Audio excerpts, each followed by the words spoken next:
The reason we host community groups is because we need each other. When we found the Lord, we received all we needed for godly living. But when we found community, we found the courage to live it out. It matters who we spend our time with. And our campuses, our cities, our church is so blessed to be able to spend time with you.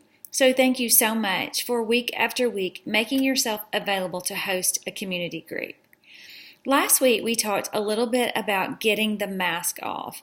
It's so important for you to not just pray for people, but for them to know that you're really praying for them. It's good to know what's really happening in their life and learning to pray with them on the spot. So the faster you get that mask off, the more intentional you can be. In our culture, a lot of people say, I'll be praying for you. And I really believe that a lot of people are doing that. But there's something about praying with somebody right then to let them know you are serious about seeing God move in their life. You're serious about the healing they're asking for. You're serious about the reconciliation that they're praying for. So learn to pray with them on the spot and include your co-leader in that. It's so important to be bringing someone along with you and training them up. This week, I just want to remind you that at the end of our community group semesters, we send out next step surveys.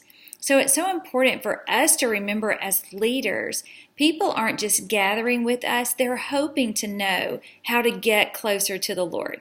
So whether you're gathering around a curriculum or you're gathering around an activity, football, basketball groups, it really doesn't matter. Lake days, make sure that you are teaching people how to move one step in their relationship with the Lord.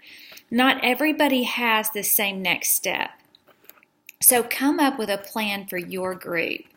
Try and figure out where they are in their walk with the Lord. Some people just need to be invited to church. Some need to be baptized. Some need to take their next step and join our Connect team. It's really important to get people plugged in, okay?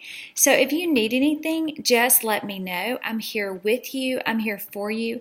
I'm praying for you every day. And don't forget, we have a list of names and telephone numbers at the bottom of this email.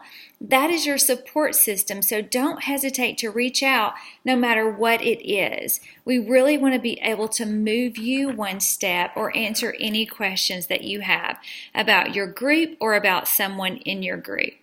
The spiritual component is in your email here. Be sure to read it at some point in your community group. It's great for us to all be able to stay on the same page, and I want that spiritual component to be as easy as possible for you.